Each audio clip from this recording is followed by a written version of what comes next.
Sa huli ay napadpad si Jiang Rubing sa isang maliit na restoran at nagpa siyang uminom ng alak sa unang pagkakataon.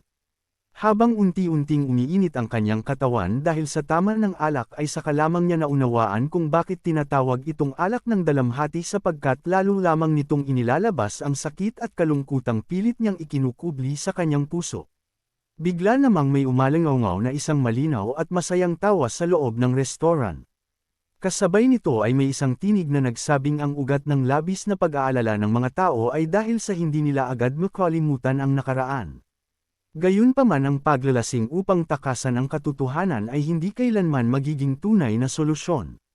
Dahil sa tinig na iyon ay agad na napatingin si Jiang Rubing at laking gulat niya nang makita na may dalawang lalaki nang nakaupo na sa kanyang harapan nang hindi niya namamalayan. Kapwa sila may kakaibang presensyang nagdudulot ng matinding panlalamig sa sinumang makakakita sa kanila ngunit ang isa sa mga ito ay tila pamilyar sa kanyang pakiramdam. Habang sinusuri niya ang dalawang estranghero ay napansin niyang ang isa sa kanila ay tila matagal na siyang kilala at maging ang tunay niyang pagkakakilanlan ay hindi na itago rito sa kabila ng kanyang pagpapalit-anyo.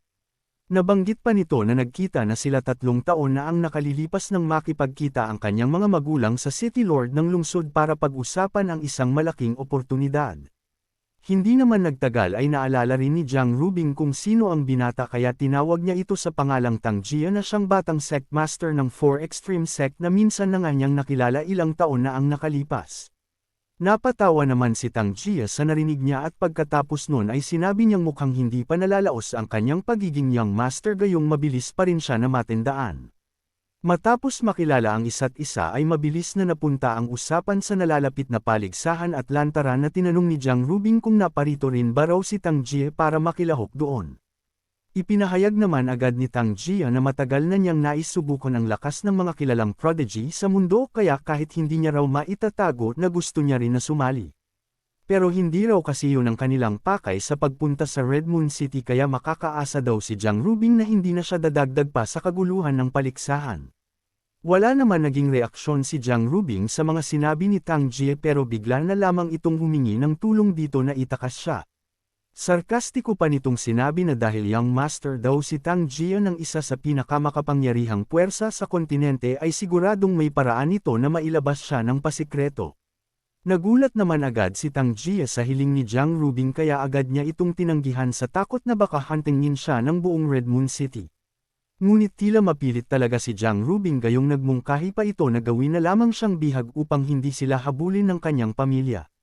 Lalo namang nabigla si Tang Jia sa determinasyon ni Jiang Rubing at muli na sana niya itong tatanggihan pero bago pa siya makapagpasya ay nagsalita na si Demon Lord siyang nakasama niya. Agad itong pumayag sa kasunduan ng walang pag-aalinlangan ngunit mayroon daw isang kondisyon. Bagamat hindi pa man naririnig kung ano ang kondisyon ay mabilis nang napapayag si Jiang Rubing dahil kahit ano pa raw ang hilingin nito ay handa niyang ibigay.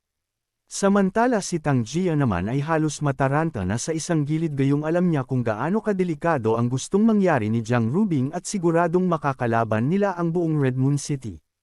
Hindi naman nagpatinag si Demon Lord Shang at diretsahan na niyang sinabi na ang kailangan daw muna nilang gawin ay ang lusubin ng dungeon na kulungan ng Red Moon City para iligtas ang kanyang mga kasamahan bago sila umalis sa lungsod. Sa sandaling mangyari daw iyon ay isasama nila si Jiang Rubing hanggang sa susunod na lungsod malayo sa Red Moon City at pagkatapos ay maghihiwalay na ang kanilang landas. Nang marinig naman iyon ay saka lamang nalaman ni Jiang Rubing kung ano ang pakay na tinutukoy ni Tang Jia kanina. Tinanong niya kung miyembro din ba raw si Demon Lord Shang ng 8th manifestation ng Death God Palace pero agad iyong itinanggi nito bago nagpaliwanag na nadamay lamang sa mga ito ang dalawa niyang kasamahan. Ang dalawa daw na iyon ang nais niyang iligtas at wala na raw siyang paki sa iba pang bihag kaya wala raw dapat na ipag-alala si Jiang Rubing doon. Nagpatuloy naman si Tang Jia sa pagtutol at paulit-ulit nitong sinasabi na makakalaban daw talaga nila ang buong Red Moon City kung isasama nila sa pagtakas si Jiang Rubing. Sa mga oras namang iyon ay hinarap na ni Demon Lord Shang si Tang Jia para sabihing wala na silang pagpipilian pa dahil kahit ano pa man daw ang gawin nila ay mayroon talagang magaganap na labanan. Isa pa ay wala rin naman daw pinagkaiba kung isasabay nila si Jiang Rubing gayong bago pa man sila magtungo dito ay kumbinsido na sila parehas na hindi sila tatantanan ng Red Moon City. Hindi naman napigilan ni Jiang Rubing na tanungin kung isa bang Great Sovereign si Demon Lord siyang gayong wala siyang ideya kung saan ito kumukuha ng lakas ng loob na pasukin ang dungeon ng Red Moon City. Kahit pa raw tulungan niya sila ay siguradong mahuhuli sila kinalaunan sa dami ng expert na nakabantay doon. Sa ngayon daw ay mas mabuting unahin muna silang itakas palabas ng Red Moon City at bilang kapalit nun ay ibibigay niya ang lahat ng kanyang alam na impormasyong tungkol sa lokasyon ng dungeon pati na rin ang mga depensang nakapaligid dito. Nanatili namang kalmado si Demon Lord siyang habang inalala ni Jiang Rubing kung paano nila isasagawa ang plano gayong nakahanda naman daw sila sa lahat. Ipinaalam pa niya na habang nag-uusap daw sila ngayon ay mahigpit ang pagbabantay sa kanila ng tatlong martial sovereign na nasa void of space kaya kahit anong plano ang gawin nila ay hindi talaga maiiwasan ang isang malaking labanan. Sa kanyang pananaw ay sapat ng pangunahan sila ni Jiang Rubing papunta sa dungeon dahil kahit mabigo man sila sa misyon ay wala namang mawawala sa dalaga. Sa matindi namang kumpiyansang ipinakita ni Demon Lord Shang ay nagsimulang magbago ang pananaw ni Jiang Rubing. Unti-unti niyang naramdaman na maaaring hindi lamang ito basta nagyayabang at baka mayroon nga itong kakayahang maisakatuparan ang napakapanganib na plano ng pagtakas. Pero para makasigurado ay muli niyang tinanong kung ano plano nito at gaano ito kasigurado na matutulungan siya. Tumanggi naman agad si Demon Lord siyang na ilahad ang buong detalye bago ipinaliwanag na ang tanging layunin lang naman ni Jiang Rubing ay ang makatakas sa sapilitang kasal. Kung sakaling mabigo man daw ang kanilang unang plano ay marami pa silang maaaring subukan na paraan. Kagaya na lamang daw ng pasasalihin niya si Tang Jia sa paliksahan at kapag nagwagi ito ay maaari na lamang tanggihan ni Jiang Rubing ang kasal at titiyakin niyang hindi raw ito manggugulo o tatutol man lang. Nananatili namang tahimik si Tang Jia sa mga pahayag na iyon kaya agad na napagtanto ni Jiang Rubing na mas mataas ang katayuan ni Demon Lord Shang kaysa dito. Pero hindi siya naniniwala na kaya nitong manalo sa paligsahan kaya sarkastiko niyang tinanong kung gaano ba ito kalakas at kasigurado na kaya niyang labanan ang mga kilalang prodigy ng kontinente. Buong kumpiyansa namang ipinahayag ni Tang Jia na sa kasalukuyang henerasyon ay masasabi niyang siya na ang pinakamalakas kung hindi nila isasama si Liyun Xiao. Sa madaling sabi ay madali na lamang daw niyang maipapanalo ang paligsahan kung hindi yun lalahok kaya naman makakaasa raw sa kanya si Jiang Rubing. Sa pagkakabanggit naman sa pangalan ni Liyun Xiao ay bahagyang nagulat si Jiang Rubing dahil hindi niya inaasahan na maririnig niya yun mula sa Young Master ng The Four Extreme Sect. Gayunpaman ay hindi na niya yun masyadong binigyan ng pansin at matapos ang ilang sandaling pag-iisip ay nagpasya siyang isugal ang lahat alang-alang sa sariling kaligayahan. Nang makita naman ni Demon Lord siyang nakumbinsido na si Jiang Rubing ay agad niyang nilingon si Tang Jie para utusan na samahan ito at siya na lamang mag-isa ang pupunta sa dungeon. Sa ganung paraan daw ay mas mapapadali ang kanilang hangarin at hindi pa sila agad malalagay sa alanganin kung kikilos siya ng mag-isa.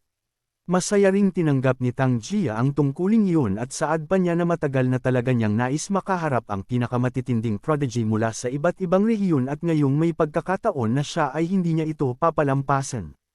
Agad namang inilabas ni Demon Lord Shang ang kanyang divine artifact sabay nagwika na kikilos na sila ngayon din para hindi masayang ang kanilang oras. At sa isang simpleng galaw lamang ng kamay ni Demon Lord Shang ay bumalot sa kanilang tatlo ang divine artifact at sa isang kisap mata ay naglaho silang parang bulan na tinangay ng hangin. Nagulat naman agad ang lalaking tagabantay ng restoran dahil kakadaan niya lamang pero bigla na lamang nawala ang mga nilalang sa lamesa. Mabilis na lumapit ang tagabantay sa lamesa at nagwawala niyang sinabi na natakasan na naman daw siya ng mga tusong customer na ayaw magbayad. Subalit bago pa man siya makalapit sa lamesa ay may nagsisulputan ng mga Imperial Guard ng Red Moon City at takang-taka ang mga ito sa bilis ng pangyayari. Napansin pa nila na walang naiwan na kahit maliit na bakas ng aura sa lugar kaya halos mabahala sila sa pag-iisip kung ano na namang expert ang nagpakita sa Red Moon City. Batid nilang hindi ordinaryo ang lakas ng mga ito at mukhang hindi sapat ang kanilang mga kakayahan para ito'y asikasuhin. Sa likuran naman nila ay biglang nanggulo ang tagabantay para sila ang singilin sa pagtakas ng tatlong individual kaya naman napilitan silang patalsikan ito paitaas. Matapos nun ay inutos ng isa sa kanila na naalertuhan na ang buong Imperial Guard at ipa-activate na rin ang Special Lockdown Array para hindi na makatakas pa ng gusto sila Jiang Rubing. Dagdag pa nito na tingnan din daw ang lahat ng teleportation records ng lungsod patungkol sa dalawang lalaki na tumangay kay Jiang Rubing habang siya naman daw ay magtutungo sa kanilang superior para i-report ang nangyari. Sumang-ayon naman agad ang dalawa kaya dali-dali na silang mga umalis para gampanan ang kani-kanilang mga tungkulin. Samantala sa kailaliman ng Red Moon City ay naroon ang isang madilim at nakakatakot na dungeon na nababalot ng mabahong amoy at nakapanlulumong kapaligiran. Sa loob ng napakaraming taon ay hindi kailanman nasilayan ng liwanag ang lugar na iyon kaya mistula na itong isang walang katapusang kailaliman na nilamon ng dilim. Mula sa kaibuturan ng dungeon ay walang tigil na umaalingaw-ngaw ang matitinis na sigaw ng pagdurusa dahilan upang mangilabot maging ang mga bihag na matagal nang nakakulong roon. Lalo pang lumakas ang ingay matapos may ilang bagong bilanggo ang dinala 2 araw na ang nakalilipas kaya ang dating tahimik na dungeon ay napalitan ng walang humpay na hiyawan at pagdaing. Dahil dito ay hindi napigilan ng ilang bilanggo na mag-usap-usap at hulaan kung anong uri ng pagpapahirap ang nagaganap sa pinakamalaking selda.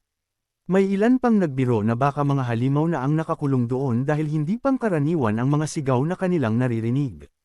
May iba naman ang nagsimulang maghinala na baka mga malalakas na Martial Sovereign Realm ang bagong dinala sa dungeon samantalang may nagsabing mas nakatatakot pa ang nilalang na nasa likurang selda nito.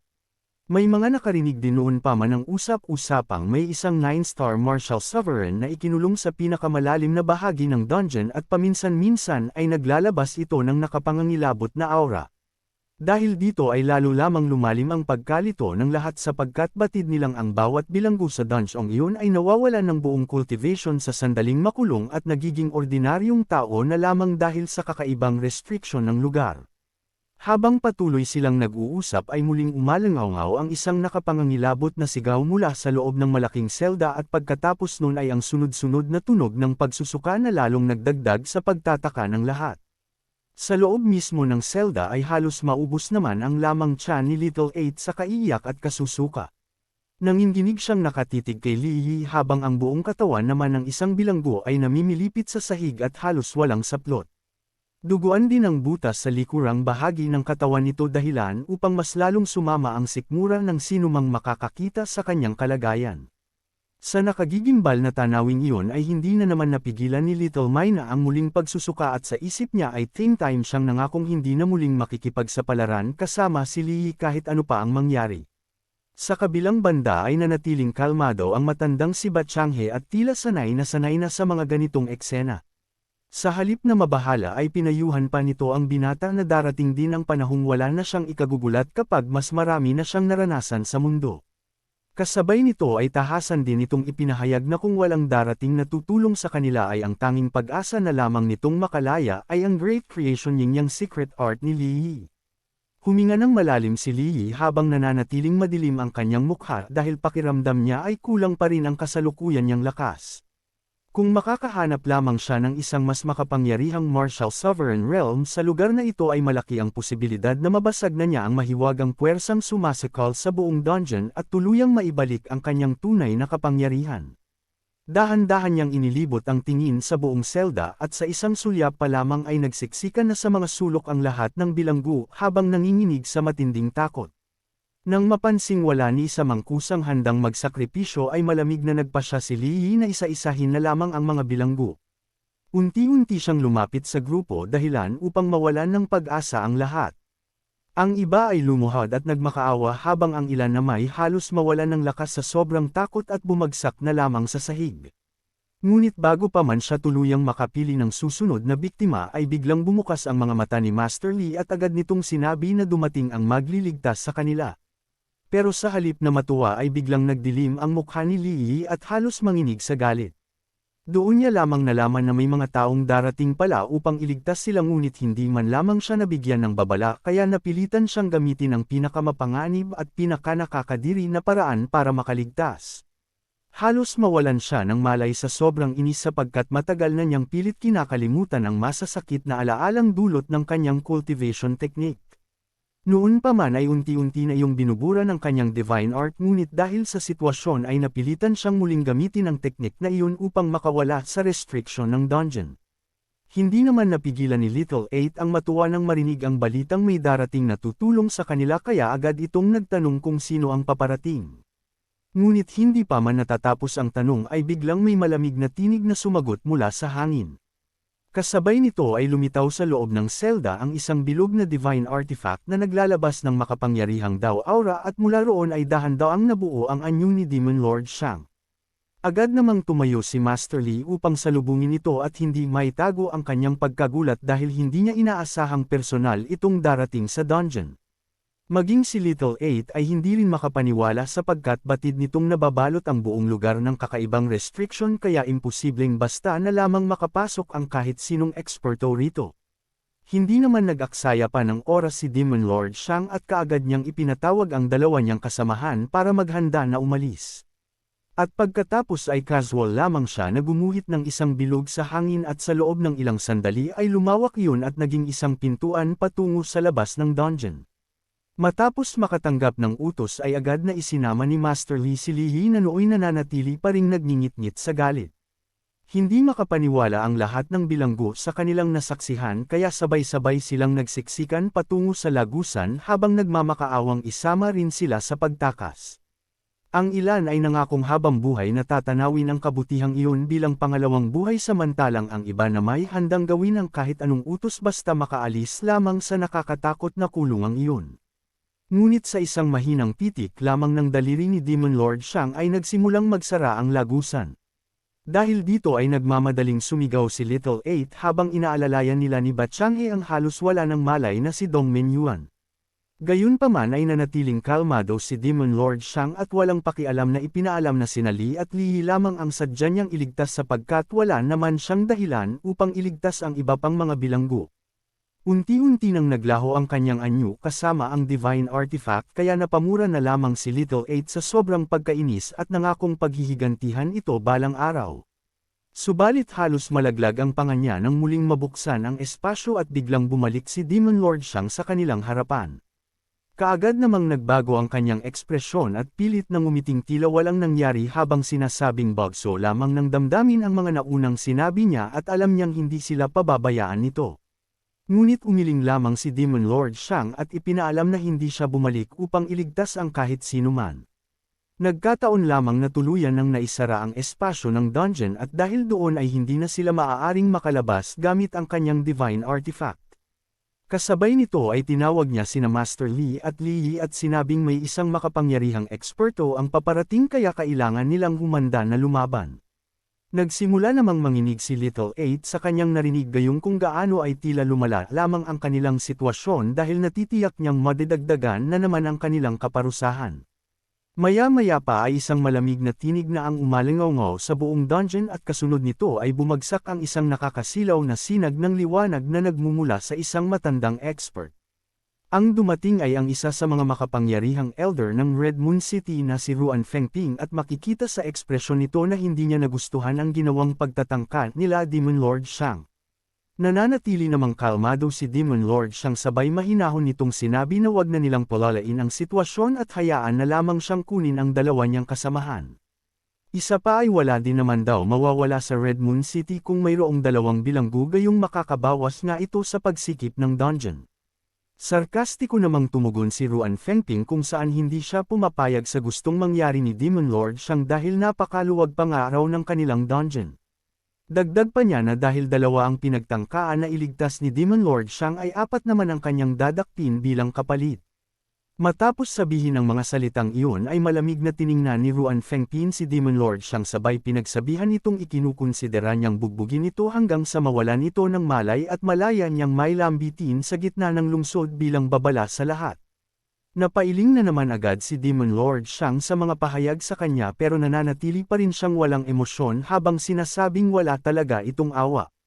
Makalipas ang ilang sandali ay hindi na nag-aksaya pa ng salita si Ruan Fengping at agad itong naglakad papalapit habang nagpapakawala ng nakakatakot na aura.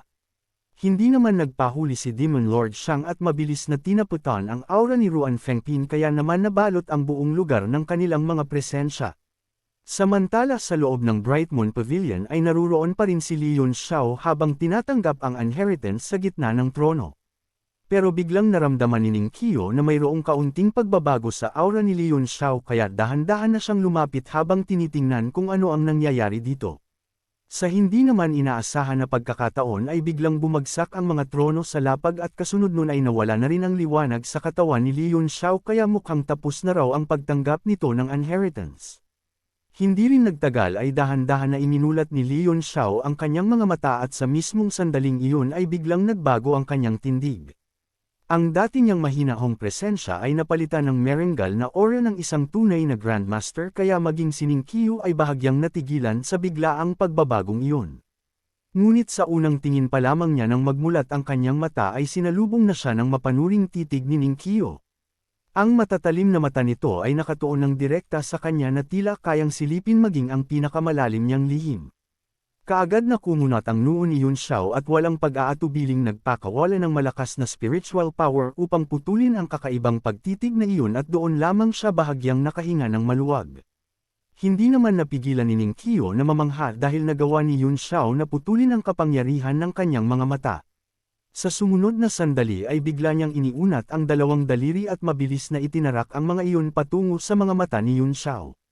Kasabay nito ay bumuhos ang napakabigat na killing intent na tila nagyelong bangin na handang lumamon sa sinumang mabibiktima nito. Gayunpaman ay nanatiling hindi gumalaw si Yunxiao hanggang sa ilang pulgada na lamang ang layo ng mga daliri ni Ningqiu sa kanyang mata. Matapos naman nun ay bahagyang ngumiti si Ningqiu bago sinabi na kamangha-mangha raw talaga ang pagiging kalmado ni Li Yunxiao at hindi yun normal para sa isang bata. Mahinahon namang sinabi ni Li Yunxiao na kumilos man daw siya o hindi ay walang halaga dahil kung gusto siyang paslangin ni Ningqiu ay wala siyang magagawa. Batid niyang sinusubok lamang siya ng babae ngunit maging siya ay hindi napigil ang makaramdam ng tunay na banta ng kamatayan. Napasanggal naman si Ningqiu bago ipinaliwanag na hindi mahalaga kung may pag-asang mabuhay o wala si Li Yunxiao. Likas daw sa bawat nilalang ang lumaban kapag nasa bingit ng kamatayan ngunit sa kabila raw ng sapat na oras at pagkakataong ibinigay niya ay hindi man lamang daw sinubukan ni Li Yunxiao na umiwas. Ang pambihirang pagpipigil at katatagan ng kanyang kalooban ang dahilan kung bakit nagsimula niya itong pagdudahan.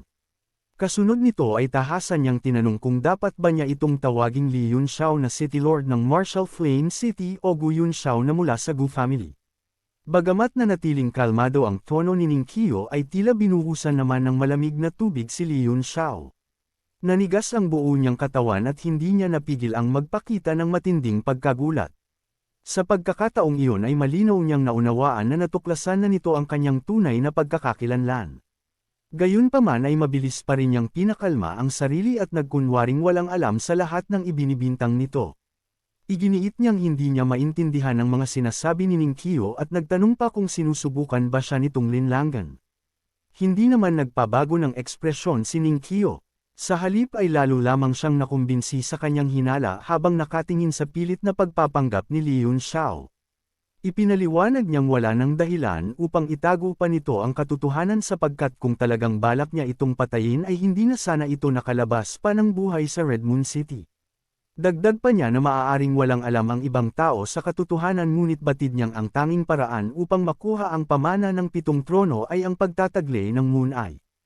Ang dating City Lord na nag-iwan ng pamana sa trono ay siya ring tunay na nagmamay-ari ng pambihirang Moon Eye na iyon kaya alam niya ang patungkol dito. Sandaling natigilan si Li Yunxiao bago siya napangiti ng mapait sabay nagwika na napakalaking haka-haka naman kung ibabatay lamang sa Moon Eye ang tunay niyang pagkatao. Ngunit agad iyong pinabulaanan ni Ningqiu dahil alam niya rin na ang Moon Eye ay hindi maaaring matutunan o ipamana sa pamamagitan ng cultivation technique. Kung maaari sana itong gawin ay matagal na sanang nanatili sa Red Moon City ang pambihirang kapangyarihang iyon matapos itong mapunta sa dating City Lord. Ang tanging paraan lamang upang maipasa ito ay sa pamamagitan ng dugong nagmumula sa parehong angkan na sa madaling salita ay sa pagkakaroon lamang ng anak. Pagkatapos sabihin iyon ay mariing tumitig si Ningqiu kay Li Yunxiao bago isa-isang binigkas ang mga salitang siya ang itinagong anak ni Gu Feiyang. Tuluyang natahimik si Li Yunxiao at wala siyang naisagot sa matinding revelasyong iyon. Samantala ay ipinagpatuloy naman ni Ningqiu ang kanyang sariling pagsusuri. Ayon sa kanya ay tagmang-tugma ang edad ni Li Yunxiao sa panahong nasawi si Gu Feiyang. Saad pa niya na marahil bago pa man ito namatay ay nawala na ang kapangyarihan ng Moon Eye sa kanya sapagkat naipasa na nito ang bloodline sa kanyang anak. Dahil doon ay nawalan ito ng pinakamalakas na sandigan at may posibilidad na iyon ang isa sa tunay na dahilan kung bakit tuluyan itong bumagsak sa Tiandang Mountain. Hindi rin niya napigil ang mausisa ang tungkol sa pagkatao ng ina ni Leon Xiao dahil nakakapagtaka na Li ang apelyido nito at hindi Kuogu. Dumagdag pa sa kanyang isipin ang katanungan na iyon gayong kung hindi si Ku Hongyan ang ina ni Leon Xiao ay may isang pambihirang babae pa pala sa puso ni Gu Feiyang na naging dahilan upang isakripisyo niya maging ang kanyang Moon ay alang-alang sa pagsilang ng sariling anak. Sa mga pinagsasabi naman ni Ning Qiu ay lahimik lamang na nakinig si Leon Xiao hanggang sa napangiti na lamang siya at pabirong sinabi na ngayon lamang niya napagtanto kung gaano ito katalino. Hindi naman itinanggi ni Ning Qiu ang papuring iyon, sa halip ay buong pagmamalaki pa nitong ipinahayag na kapag seryoso siya ay walang makapagdududa sa kanyang talino. Kasunod nito ay muli niyang itinanong kung sino ba talaga ang ina ni Leon Xiao. Marami siyang kilala na babae na may apelyidong Li sa panahong iyon pero wala ni isa sa kanila ang sapat upang maagaw ang puso ni Gu Feiyang. Kaya pabiro pa niyang sinabi na baka gumamit ito ng kung anong kakaibang paraan upang mapaibig ang ikatlong pinakamalakas na Great Sovereign sa kontinente. Napakamot na naman si Leon Xiao sa tanong bago inaming maging siya ay walang malinaw na kaalaman tungkol sa kanyang pinagmulan. Kaya hinayaan na lamang niyang isipin ni Ning Qiu ang anumang nais nitong paniwalaan. Pagkatapos ay direkta niyang ibinalik ang usapan at tinanong kung ano ang balak nitong gawin ngayong natuklasan na nito na nasa kanya ang Moon Eye. Tahimik naman na nag-isip si Ning Qiu bago niya ipinaalam na alang-alang sa alaala nila at pagkakaibigan ni Gu Feiyang ay hindi niya ilalantad ang natuklasan niya. Gayunpaman ay hindi rin niya maaaring baliwalain ang napakalalim na alitan sa pagitan ni Gu Feiyang at ng Red Moon City. Kaya bilang kompromiso ay iminungkahi niyang sumali si Leon Xiao sa paligsahan para mapang-asawa nito si Jiang Rubing. Kapag nagwagi daw ito ay magiging manugang muna siya ng Red Moon City at saka na lamang nila haharapin ang usapin tungkol sa kanyang tunay na pagkakakilanlan kapag dumating ang tamang panahon. Naniniwala si Ning Qiu na sa paglipas ng maraming taon ay maaari ring maglaho ang matagal ng hidwaan ng dalawang panig. Subalit mariing tumanggi si Leon Xiao. Alam niyang kapag nalaman ni Ruan Hangyo na ang napangasawa ng kanyang anak ay anak mismo ni Gu Feiyang ay malabong matapos iyon ng mapayapa. Malamig namang ngumiti si Ning Qiu at sarkastikong sinabi na huwag siyang linlanggan ni Leon Xiao dahil ang tunay na dahilan ng pagtanggi nito ay sa kadahilan ng ayaw nitong maipamana ang Moon Eye sa magiging anak nito sa hinaharap. Mapait naman na napangiti si Leon Xiao at inaming isa nga iyon sa mga dahilan. Saad pa niya na kapag nawala ang Moon Eye ay magiging higit na mahirap ang landas niya patungo sa pinakamataas na antas ng martial arts. Gayunpaman ay hindi iyon ang tunay na dahilan ng kanyang pagtanggi. Mayroon lamang siyang mas mahalagang bagay na hindi niya maaaring ipaliwanag kaninuman. Tumingin si Ning Qiu ng diretso sa mga mata ni Leon Xiao bago siya seryosong nagsalita na nais niyang makita ang tunay nitong Moon Eye. Sandaling nag-atubili si Leon Xiao ngunit kalaunan ay marahan niyang ipinikit ang kanyang mga mata. Nang muli niya itong imulat ay lumitaw ang isang pares ng kulay dugong Moon Eye na naglalabas ng kakaibang liwanag sa kanyang mga mata. Kaagad itong nakabuo ng mahinang ugnayan sa pulang buwan na nakasabit sa kalangitan na para bang may hindi nakikitang puwersang nagdurugtong sa dalawa. Hindi naman napigilan ni Ning Qiu na mapahigop ng malamig na hangin. Bagamat matagal na niyang inihanda ang sarili sa ganitong sitwasyon ay ang muling masilayan ang maalamat na pares ng mga matang iyon ay sapat upang guluhin ang kanyang damdamin. Isa-isang bumalik sa kanyang isipan ang mga alaala ng nakaraan dahilan upang kumabog ng malakas ang kanyang dibdib. Matapos ang ilang sandali ay saka lamang siya muling nakabawi. Bahagya siyang napailing at may lungkot na bumalot sa kanyang tinig habang mahina niyang sinabi sa hangin hindi niya kailanman pinaniwalaan na tunay ngang namatay ang kuya niyang si Gu Feiyang. Ngunit ngayong nakita na raw niya ang Moon Eye na namana ni Leon Xiao ay wala na siyang dahilan para magduda pa. Isang malalim na buntong hininga ang pinakawalan ni Ning Qiu habang tila nalulunod sa alaala ng nakaraan.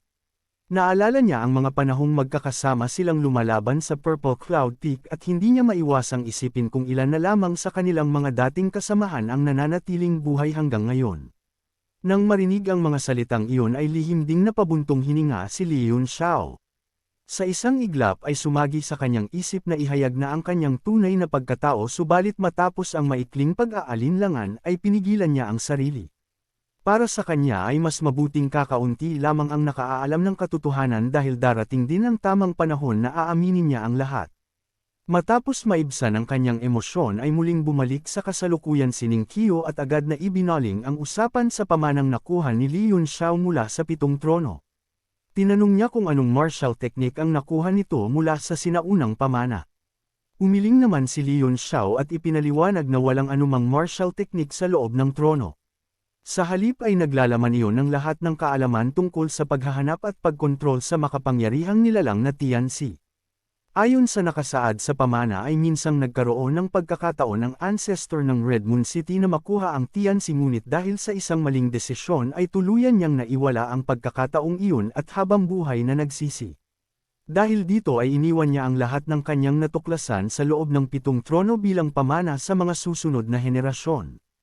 Ipinaliwanag din ni Li Yunxiao na ang dahilan kung bakit walang sinuman sa Red Moon City ang nakapagmana ng lihim na iyon sa loob ng 10,000 taon ay dahil kinakailangan ang Moon Eye upang mabuksan ang tunay na nilalaman ng trono. Kung hindi raw nagkaroon ng resonance ang kanyang Moon Eye at ang pulang buwan sa kalangitan ay marahil na habang buhay nang mananatiling nakatago ang lihim na iyon.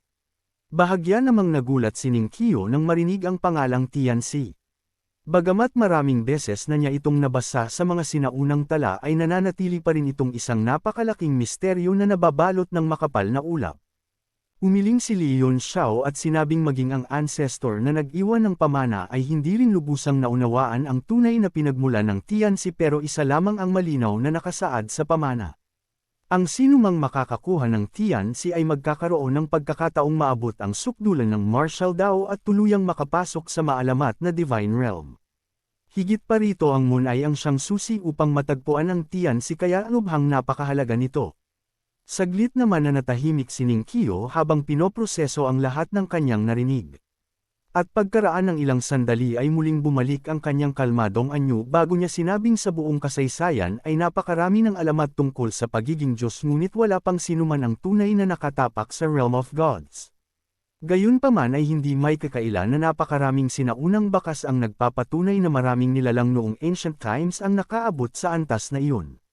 Kaya kung talagang nakatadhana raw kay Li Yunxiao ang ganitong kapalaran ay marahil na siya nga ang taong may pinakamalaking pagkakataong matagpuan ang Tianxi.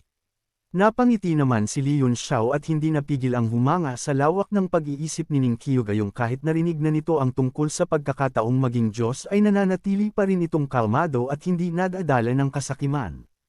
Ang ganitong estado ng isip ay higit pa sa taglay ng maraming makapangyarihang sect master sa kasalukuyang panahon. Kung magpapatuloy ito sa ganitong landas ay hindi malayong balang araw maabot din ito ang tunay na rurok ng martial Dao. Hindi naman napigilan ni Ning Qiu na matawa habang sinasabing nakatutuwa raw makita ang isang kabataang tulad ni Li Yunxiao na walang bahid ng takot kahit nakaharap sa isang eksperto na tulad niya. Sa kanyang paningin ay halos kapareho ang ugali nito sa kanyang ama. Pareho silang may pambihirang kumpiyansa sa sarili at hindi kailanman nagpapaapekto sa presyon ng iba.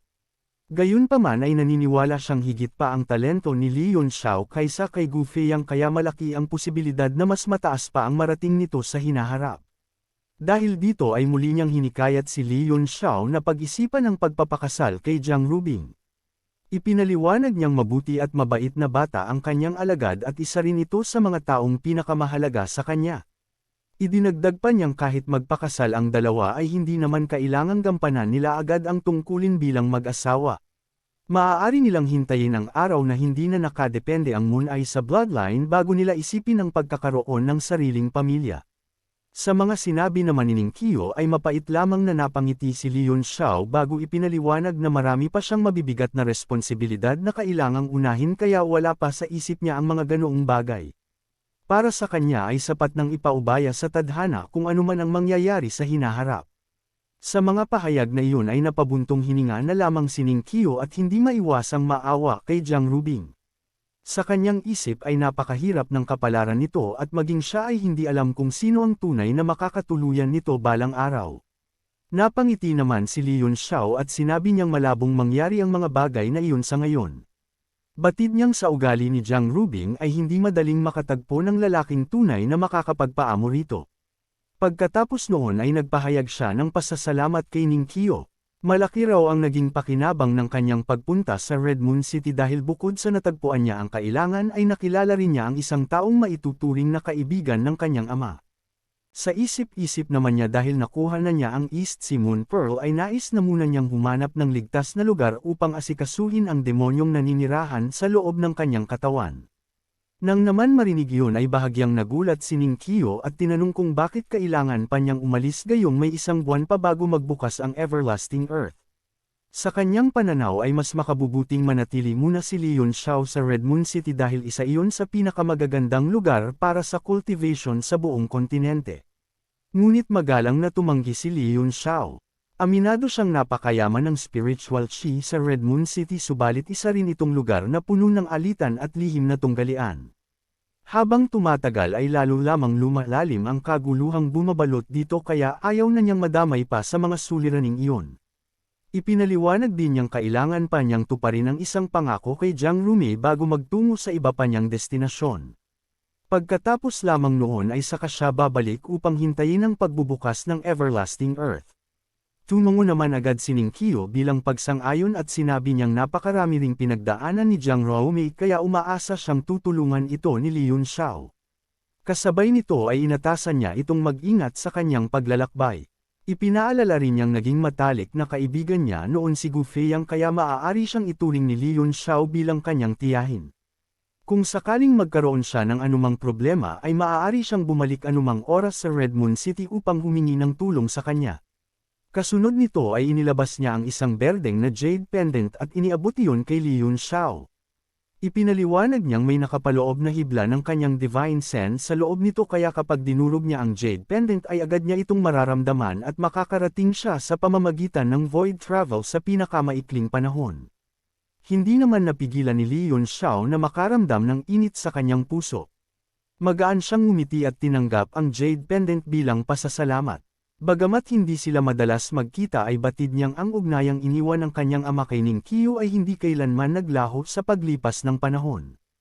Ngunit sa mismong sandaling tatalikod na sana siya upang umalis ay biglang may isang figurang hamarang sa kanyang daraanan at malamig na nagpahayag na hindi pa siya maaaring umalis.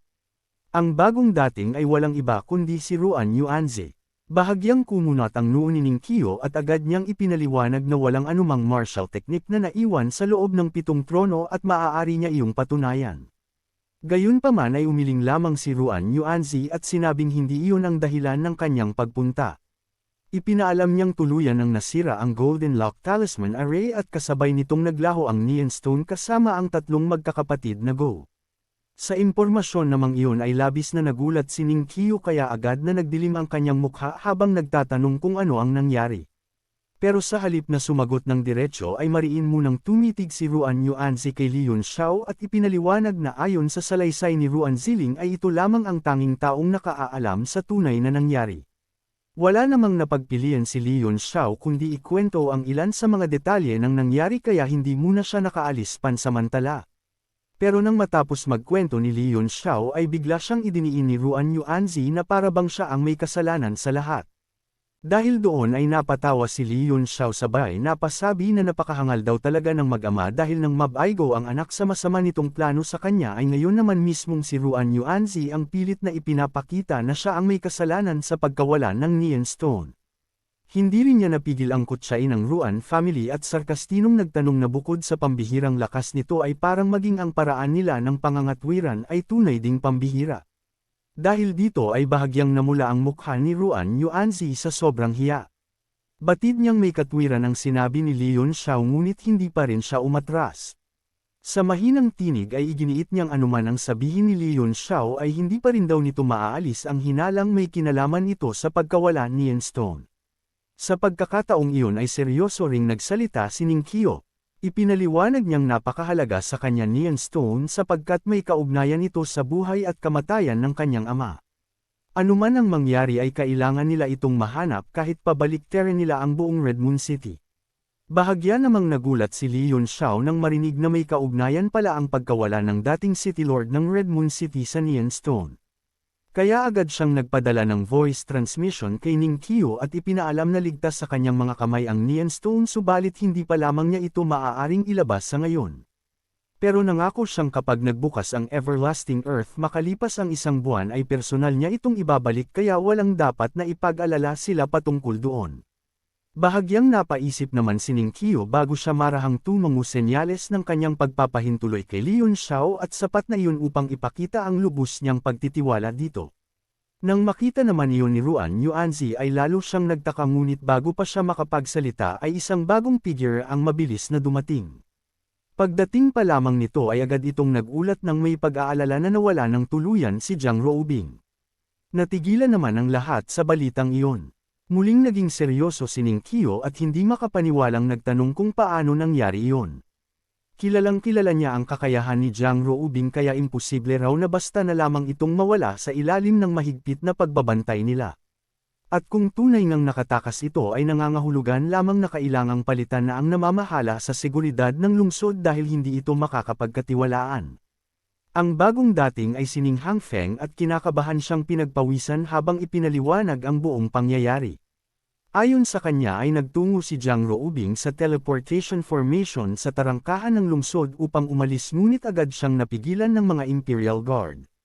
Pagkatapos noon ay pumasok ito sa isang tavern kung saan nakatagpo niya ang 2 estranghero. Pero makaraan lamang ang ilang tasa ng alak ay bigla na lamang naglaho ang 3 sa harap mismo ng 3 martial sovereign realm na inatasan niyang magbantay. Wala man lang daw iniwan na bakas ang mga tumangay at senyales iyon na mga hindi normal na martial sovereign realm expert ang mga ito. Nang marinig ang buong detalye ay hindi napigilan na mapasigaw si Ruan Yuanzi sa pagkabigla. Ngayong nangyari ang ganoong insidente sa ganitong kritikal na panahon ay mahihirapan silang magbigay ng paliwanag sa buong mundo kapag natapos ang paligsahan nang hindi nila nahahanap si Jiang Ruobing. Gayunpaman ay nanatiling kalmado si Ning Qiu at marahan niyang ipinaliwanag na hindi nila kailangang magpanik sapagkat kahit natapos na ang paligsahan ay hindi naman kinakailangang humarap agad sa publiko ni Jiang Ruobing.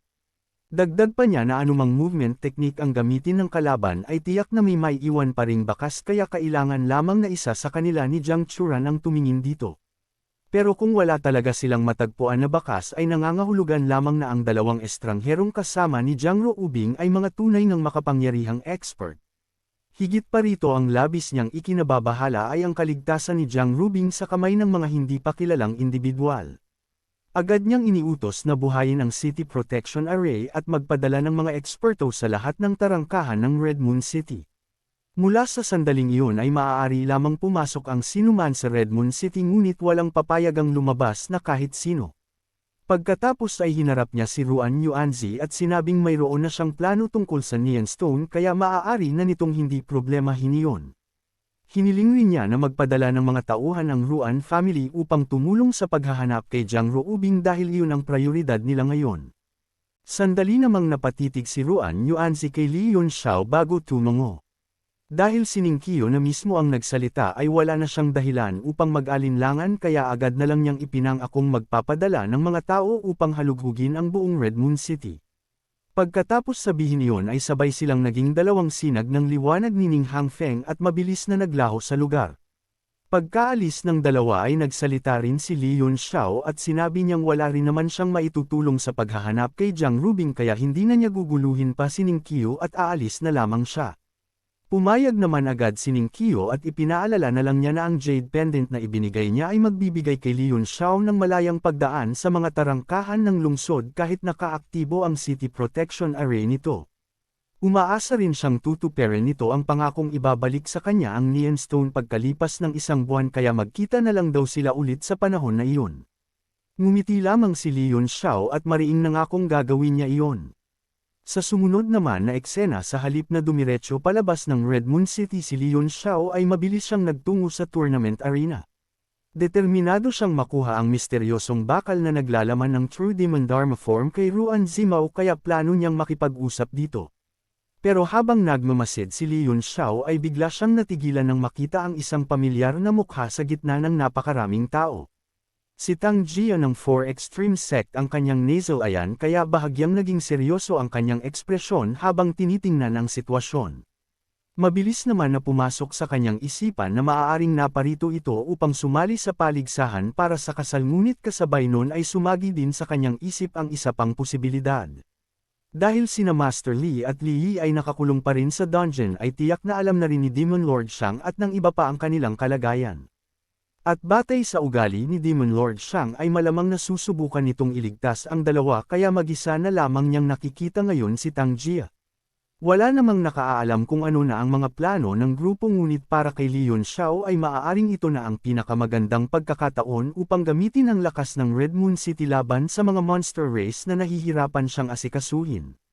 Maya-maya pa ay tinawag na niya si Tang Jia para hikayatin itong sumunod sa kanya. Agad naman na napalingon si Tang Jia sa pinanggalingan ng boses at sa isang tingin pa lamang ay nakilala na niya ang agad nakatayong si Leon Xiao. Kaagad na sumiklab ang apoy ng pakikipaglaban sa kanyang mga mata habang mariin niyang binigkas ang pangalan Leon Xiao. Mapang-asar naman na tugunang ipinakita ni Leon Xiao nang magtagpo ang kanilang mga mata nang sa gayon ay lalo itong sumunod sa kanya. Hindi naman nabigo si Leon Xiao dahil mabilis siyang hinabol ni Tang Jia sa isang liblib na lugar na walang ibang tao kundi silang dalawa. Sa umpisa ay ngumisi si Tang Jia at mapanuyang nagsalita na narinig daw niyang si Leon Xiao ang tumalo at nagtapon kay Li Yi sa dungeon. Para sa kanya ay napakagandang balita iyon dahil matagal na niyang kinamumuhian ang taong iyon. Bahagya namang ngumiti si Leon Xiao at sinabing sa panahong hinahanap ng buong mundo ang The Four Extreme Sect ay nagagawa pa nitong magpakita ng hayagan sa Red Moon City kaya masasabi niyang tunay ngang napakalakas ng loob nito. Pagkatapos ay direkta niyang itinanong kung matapos nilang umalis noong araw na iyon ay sila nga ba ang pumatay sa lahat ng natitirang nilalang na naruroon. Hindi naman itinanggi ni Tang Jia ang katotohanan at may pagmamataas pa niyang sinabi na ang mga iyon ay pawang mga konserbatibong matanda na wala ng silbi sa panahon. Patayin man nila o hindi ang mga ito ay wala na ring pagkakaiba sapagkat mga basurang dapat nang mawala ang mga iyon. Bahagya namang nagulat si Leon Xiao sa naging sagot nito. Sinabi niyang mukhang tuluyan nang nabago ni Demon Lord Shang ang pag-iisip ni Tang Jia. Hindi niya akalaing magiging ganoon ito kaya bang at walang pakundangan. Dagdag pa niya na maging si Li Yi ay halos wala nang ipinagkaiba rito na para bang pare-pareho na silang naging mga panatiko at isip mga halimaw. Agad namang nagalit si Tang Jia at malamig na sumigaw na huwag siyang ikumpara sa isang walang kwentang Meniokis tulad ni Li Yi. Para sa kanya ay isang hamak na tao lamang ito na nararapat mapunta sa bilangguan kaya ang ganoong klaseng basura ay hindi karapat-dapat iligtas. Napangiti naman si Leon Xiao sa kanyang narinig dahil tama pala ang kanyang hinala. Tunay ngang naparito sila upang lusubin ang dungeon ng Red Moon City para iligtas sila Li Yi. Gayunpaman ay hindi niya maiwasang hanggan ang kanilang lakas ng loob gayong dungeon ng Red Moon City ay hindi isang lugar na maaaring pasukin ni Newman. Kung talagang balak nila itong salakayin ay tiyak na si Demon Lord Shang mismo ang kikilos at wala ng iba pa. Nais din daw niyang malaman kung gaano nakalaki ang naibalik na lakas ng demonyong iyon kaya kung may pagkakataon ay gusto niya ito ulit na makalaban. Malamig naman na tumawa si Tang Jia sa naging pahayag ni Leon Xiao at pagkatapos nun ay puno ng pang-uuyam na sinabi niyang wala itong alam sa tunay na kapangyarihan ni Demon Lord Shang. Saad pa niya na kailanman ay hindi nito mauunawaan kung gaano katindi at kadakila si Demon Lord Shang lalo na ngayong perpekto nang gumagana ang makapangyarihan nitong divine artifact. Ngunit hindi raw si Demon Lord Shang ang haharap ngayon kay Leon Xiao kundi siya mismo. Kasabay ng malakas na sigaw ay bigla niyang itinaas ang kanyang treasured blade at buong lakas na ibinagsak yun. Kaagad na napunit ang kalawakan habang dalawang nag-cruise na blade aura ang bumuo ng isang higanteng hugis cruise na sumaklaw kay Leon Xiao. Hindi naman napigilan na magulat si Leon Xiao nang maramdaman ang lakas ng pag-ataking iyon. Hindi niya inaasahang umabot na sa 2-star Martial Sovereign Realm ang cultivation ni Tang Jia. Napangiti siya at napasabing hindi na nakapagtatakang naging napakayabang nito dahil mayroon na pala itong sapat na lakas upang suportahan ang sarili. Subalit sinabi rin niyang ang pinaka-nagugustuhan niya kay Tang Jia ay ang walang muwang nitong pagiging diretso sa lahat ng bagay. Bagamat tila padalos-dalos daw ito sa maraming pagkakataon ay ang ganoong uri ng determinasyon ang nakatutulong dito upang mabilis na umunlad sa martial daw. Kasabay ng kanyang mga salita ay biglang sumiklab ang asul na kidlat sa buo niyang katawan. At gamit ang body lightning transformation ay naging isang guhit siya ng kidlat na madaling iniwasan ang naglalakihang blade aura ni Tang Jia. Sa kabilang panig naman ay mabilis ding nagbago ang anyo ni Tang Jia. Sa ilalim ng impluwensya ng kapangyarihan ni Demon Lord Shang ay lumaki ang kanyang katawan at unti-unting naging kalahating tao at kalahating halimaw. Tiningnan niya si Leon Xiao nang may paghamak at sinabing ginagamit pa rin ito ang mga lumang teknik tulad ng body lightning transformation. Sa harap daw ng isang martial sovereign na kagaya niya ang lahat ng ganoong mabababaw na teknik ay walang silbi at madaling madudurog. Naging seryoso naman si Leon Xiao nang makita ang anyo ni Tang Jia at agad niyang napagtanto na sumailalim na ito monster body transformation. Ngayon ay hindi nakapagtatakang napakabilis ng pagtaas ng cultivation nito dahil iba na pala ang landas na nilalakaran nito. Gayunpaman ay napailing siya at napatanong na kung sulit ba talagang isuko ang sariling katawan bilang tao kapalit lamang ng kapangyarihan. Malakas naman na humalaklak si Tang Jia at buong pagmamalaking sinabi na kapag naabot na niya Divine Realm o Ten Directions Realm ay maaari na niyang mabago ang pisikal na katawan sa 10,000 anyo na gustuhin niya. Sa antas na iyon ay wala nang pagkakaiba kung tao man siya o halimaw. Ang lahat ng batas ay walang anyo at ang martial daw ay walang hanggan. Sa puntong iyon pa lamang ay naniniwala siyang higit na ang kanyang pag-unawa kaysa kay Leon Xiao. Napabuntong hininga lamang si Leon Xiao pero aminado siyang kahanga-hanga ang determinasyon at lakas ng loob ni Tang Jia. Ngunit kung kailangan daw nilang gawing halimaw ang sarili upang makamit ang kapangyarihan at makapasok sa Divine Realm ay parang katawa-tawa naman daw pakinggan na sa lamat ng kontinente ay mali pala ang kanilang paniniwala. Nanlaki naman agad ang mga mata ni Tang Jia at malamig na sumagot na may katotohanan man o wala ang alamat na iyon ang kanyang kamao ang siyang magpapasya dahil kung sino man daw ang mabubuhay at kung sino ang mamamatay ang tanging katotohanang umiiral sa mundong ito. Kasabay ng mga salitang iyon ay kumislap ang kanyang katawan at agad siyang sumugod sa harapan ni Leon Xiao habang walang awang ibinabagsak ang kanyang treasured blade.